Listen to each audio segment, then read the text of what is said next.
Welcome, everybody, to another edition of Cubs on Tap, the official Cubs podcast of the On Tap Sportsnet Network. I'm Cody. You can follow me on Twitter at Cody on Tap, and I'm joined by my good friend Joe. You can follow him at Joe Maris. Joe, how you doing, buddy? Happy Thursday. Happy Cubs lost day. Whatever. What does it fucking matter anymore? But how you doing, buddy? All right. Yeah. Like you said, they lost. It's a Thursday. That's about all that's going on. Yeah. Cubs lose 6-5 and lose a series to the Rockies. So they've now lost a series to the Rockies, and they lost. Who'd they play before? The Diamondbacks. Didn't they lose a series to the Diamondbacks the series before too? No. Did they win that series? I thought so. I could be totally wrong. This is how much I have not been paying attention since the trade deadline, folks. They might have. That's bad on me, but also, can you fucking blame me? But also, they lost to the Reds and the Nationals. Okay, maybe I don't know what it was. I thought we lost the series, like back-to-back series now against really bad teams, but apparently it's just the Rockies. Anyway, man, I don't know. We have to find the storylines from the day. I would say Rafael Ortega again stays hot. He's taken that shit from July into August. Jordan Bastian, the MLB.com writer for the Cubs, tweeted earlier today.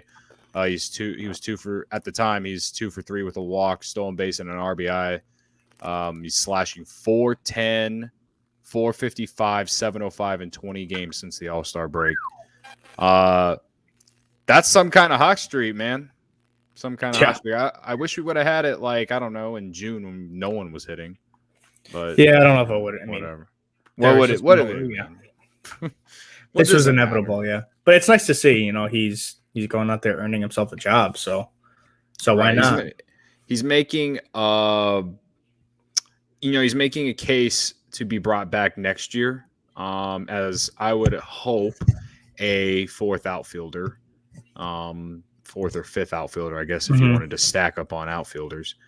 But yeah, man, for the day, he ended up going 2 for 4 with an RBI, a run scored, and a walk.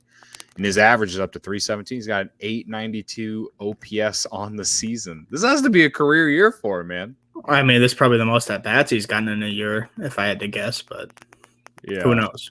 But you see, Frank Schwindel's had back-to-back days with a hit. He is 2 for 4 today with an RBI. Yeah. Happ, another hit today, another RBI. Contreras, double, 2 RBIs. So there's some good stuff in here. I mean, Andrew Romine's come up. He's hitting 455 in 5 games. So that's pretty cool. Yeah.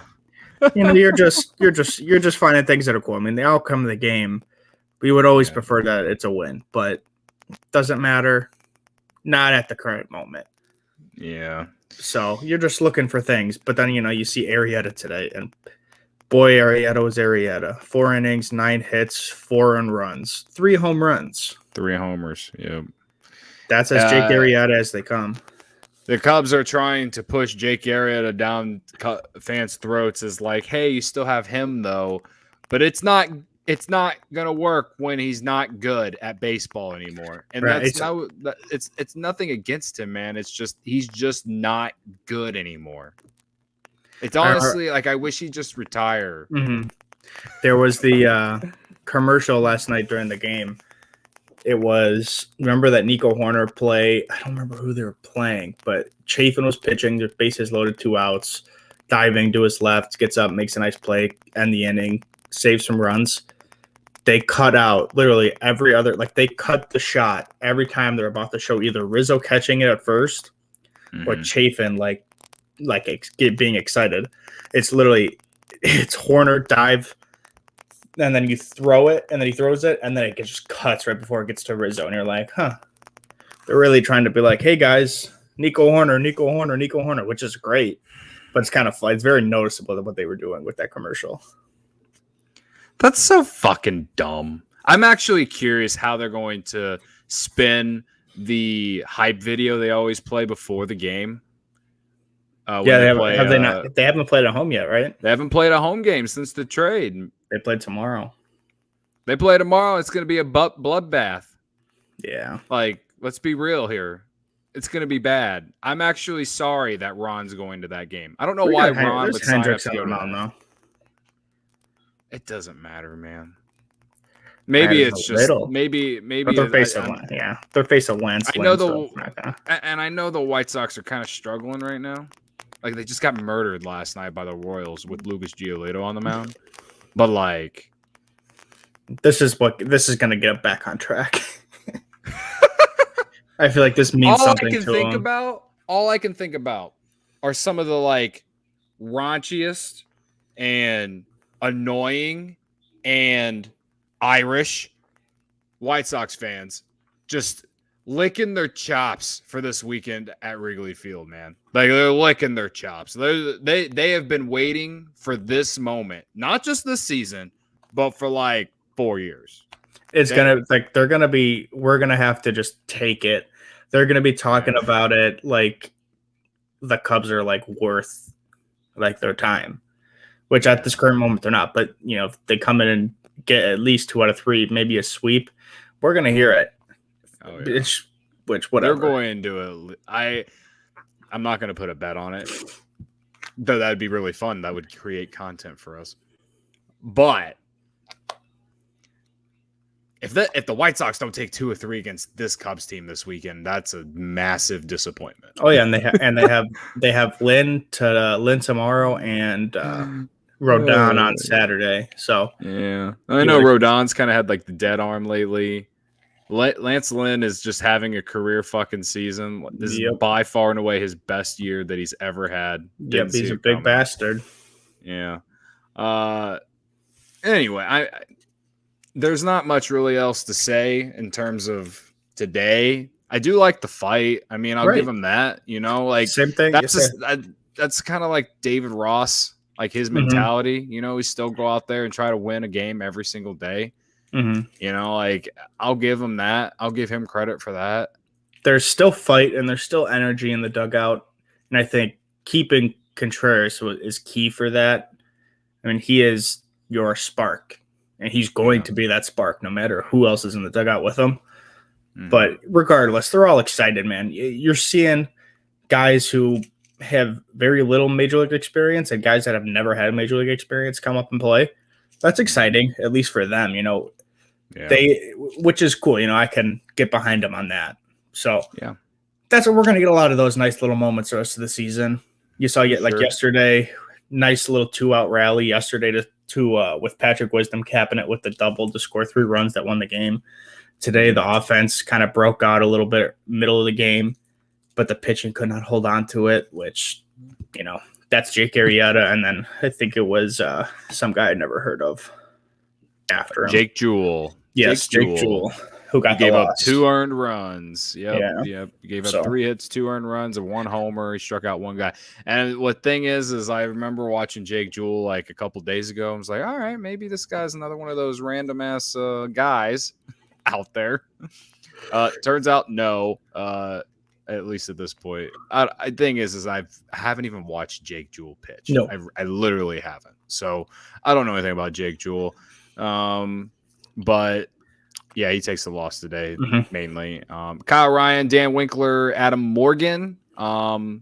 Shockingly, no runs given up the last 3 innings. So that was actually surprising. Yeah, I will say when I saw Julius Chassin come in the game for the Rockies, I got some PTSD flashbacks of 2018 when he was with the Brewers. True that. That's literally all you have to say to that. Yeah, this is it's Julius Chassin, man. Yeah, but hey, I know we talked about this before we hopped on, but we can move forward to some optimism here. Yeah, Justin Steele. The Cubs mentioned, Ross mentioned pregame that there is a plan in place. They didn't mention the plan, but he just made a start yesterday with Iowa.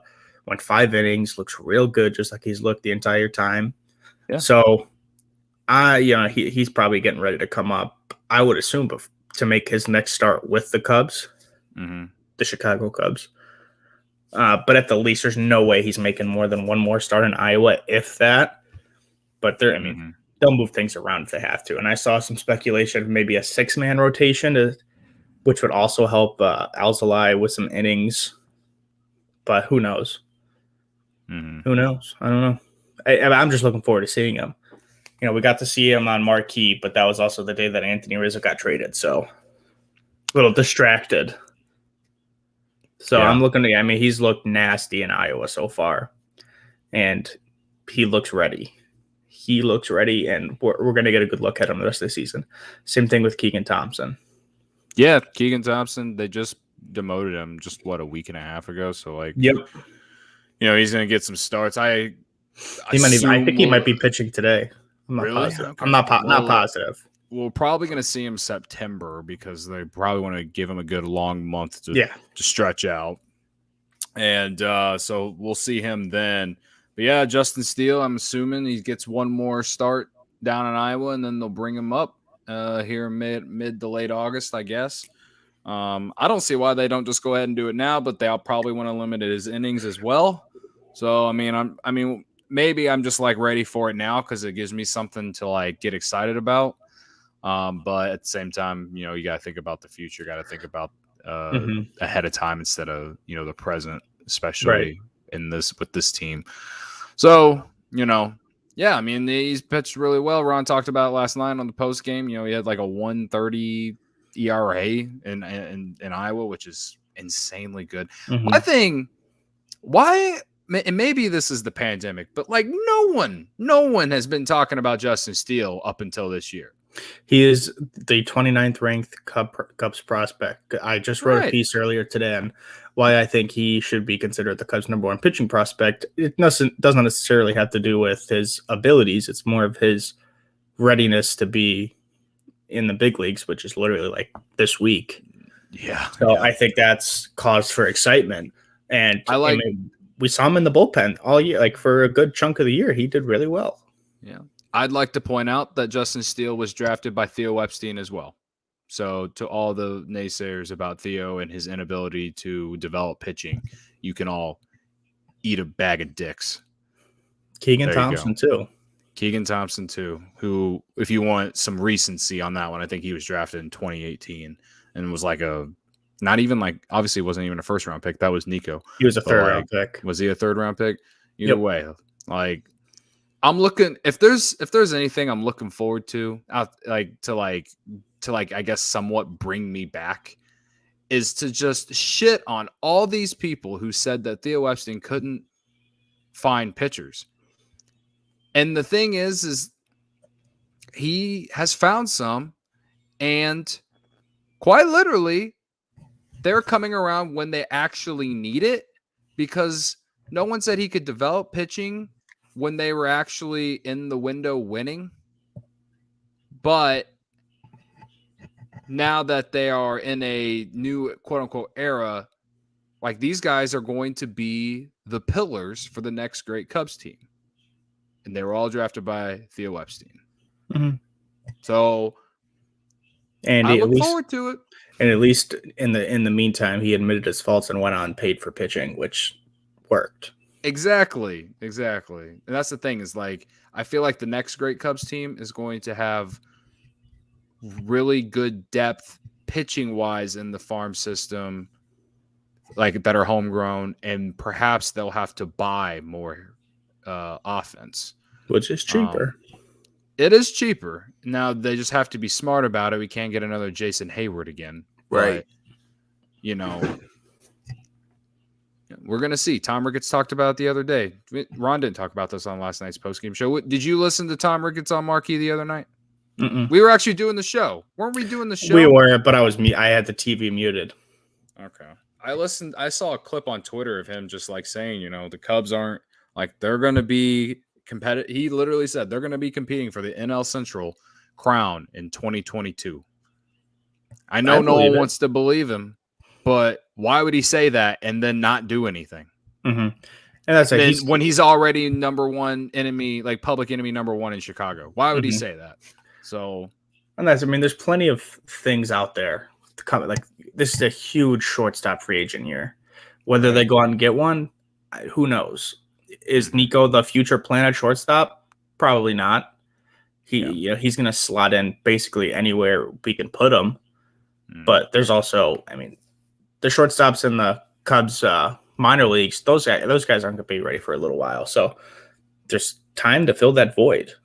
Yeah. Maybe he goes out and makes a splash. Who knows? Right.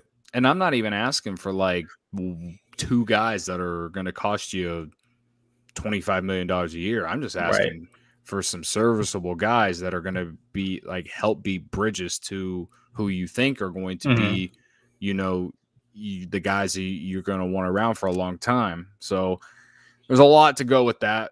And I could sit here for a whole hour and talk about it. But as long as we can start to build something, just like we saw 2014-15, they were building something.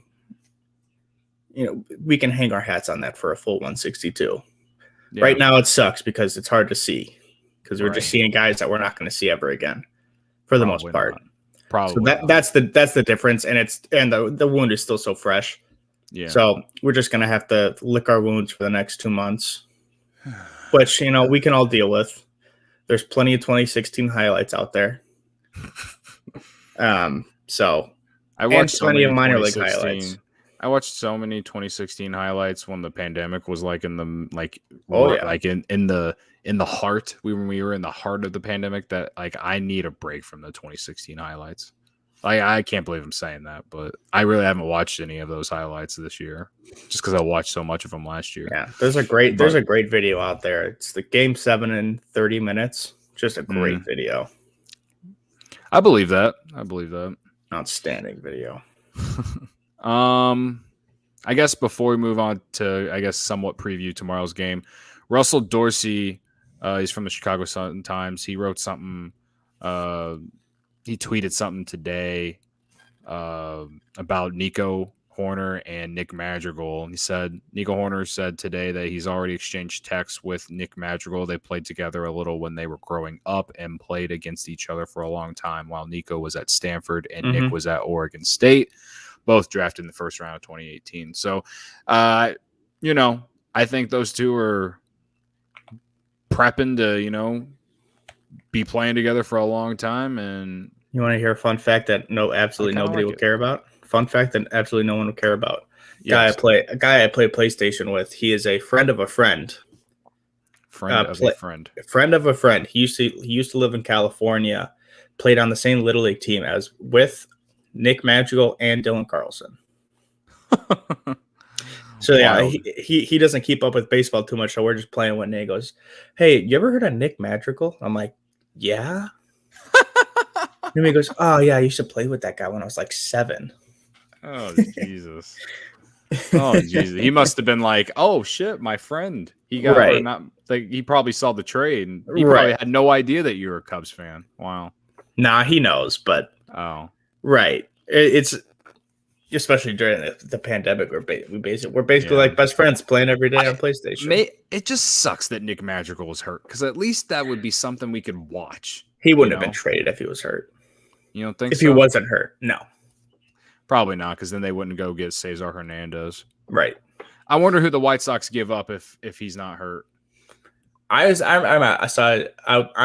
coaching while the Kimbrel trade happened, and I'm throwing batting practice. My assistant is a White Sox fan, so I'm wearing my Apple Watch, and while I'm throwing, I got a million tweet notifications going, and I see that they traded Kimbrel, and I'm like, just give me Gavin Sheets or just somebody that I know the name of, and then 10 minutes later, I see it's Cody Hoyer and Nick Madrigal, and I was pumped, man. It's like that's what we talked about on was it Tuesday or Monday night? Yeah, just Monday night. People aren't so excited about it because they're used to the prospects. Yeah, like these guys are major league dudes. Like that's something to get excited about. It's just not something we're used to. Yeah, I'm with you. Anything else? I don't really have anything. Let's move to this bloodbath that's going to be the weekend series. I live 3 red line stops away. I promise you, I am not going anywhere near Wrigley Field this weekend. No. I'm out. I'm sorry. I'm out. If this was like next month, then perhaps, but no. I know how shitty White Sox Twitter is. Like, these people are assholes. Sorry to the guys that are on tap, but there's a lot of them that just they are unbearable. Yeah, it's pretty telling. I'm good. It's telling how quickly they turned on Nick Madrigal. That is true. That is they like love that guy coming through the system. And then Nicky two strikes. Yeah, and it's like, oh yeah, he wasn't in the future anyway. You're like, okay, whatever. That's not true. That's not true. But that's irrelevant. Yeah. All right. Tomorrow at 1:20, Friday 1:20. There's, we lost our favorite players, but there's one thing that will always be for sure. It is death, taxes, and Friday 1:20 at Wrigley Field. We got Kyle Hendricks on the mound for the Northsiders. He's got a 3.71 ERA with 94 strikeouts, 13-4, leads the National League in wins, going up against Lance Lynn, former Cardinals legend. Literally looks like every White Sox fan out there who probably drinks Busch Light and I don't know, yells at his TV a lot. I don't fucking know. I don't know where I was going with that, but they put it on the board a lot. They put it on the board.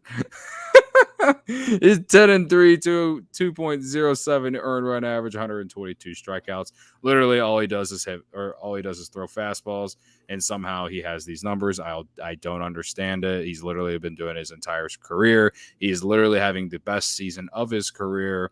And it's probably because of Tony La Russa's magic of just, I don't know, being Tony drinking as many beers as they want.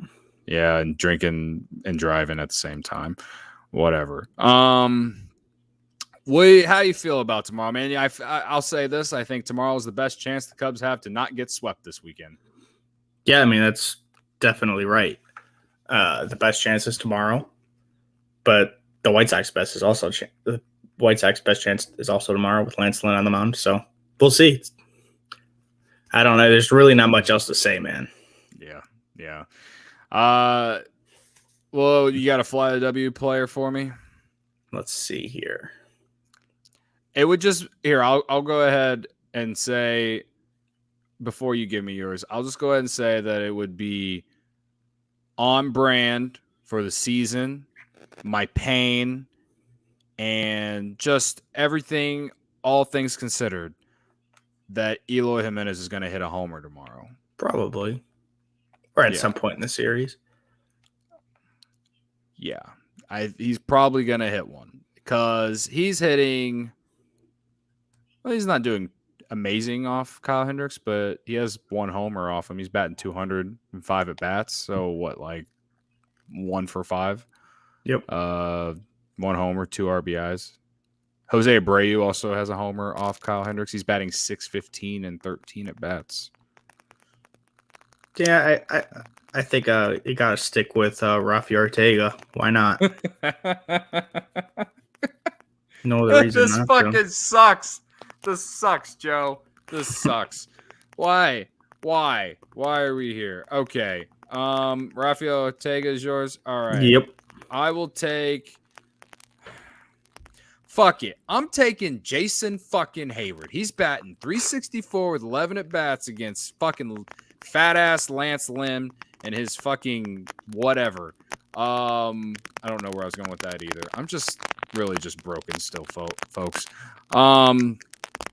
Jason Hayward owes us. Like, there's no more, and it's been gone for a while. There's no more excuses. There's no more, oh, he's great defensively. No. Jason Hayward, you're making like $22 million this season, and you have been absolute trash all year. So you owe me tomorrow. You owe us all tomorrow. That's all I got. In 19 at bats in 2021, Eloy Jimenez is hitting 105. So with a 368 OPS against Kyle Hendricks. Now overall. Yeah, since 19 at bats since the end of 2020. Since just the season. He's got 19 at bats this season. Oh yeah, because he didn't even start the year. So he's starting. He's cold to start the year. Oh, Very. this just in time for him to get hot, man. Pain is coming this weekend. Dude, talk about somebody like Eloy Jimenez. Looks like he could be like 32. Yeah, but he's like what? He's younger than me by a month and a half. So what? November 27th, 96. So he's 24. 24. God damn. That's fucking stupid. Whatever. I got nothing else. I just hope Kyle Hendricks goes out there and delivers for Cubs fans because we fucking need it. Here's a question for you. Do you think the crowd's going to be full of more White Sox fans? That's a good question.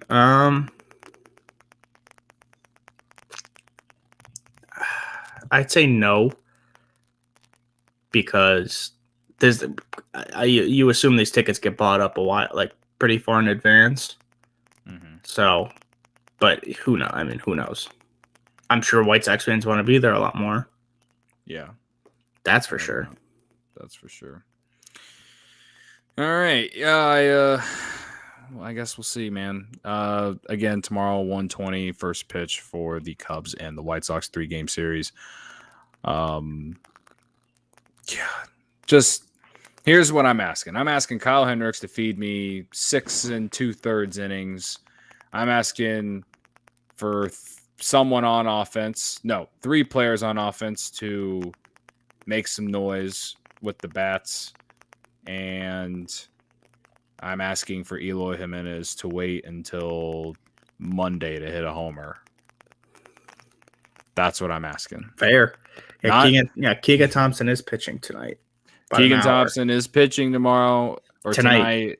My bad. Tonight in an hour. There you go. If Keegan Thompson pitches well tomorrow, perhaps tonight. I mean, goddamn, this has just been a long fucking day. Pitches well tonight. Perhaps that brings momentum to the Northsiders into tomorrow's game. I don't know. There's always good vibes at Wrigley, no matter what. Doesn't matter what it is. Always good vibes at Wrigley. Friday, 1:20. Mm-hmm. Sun shining.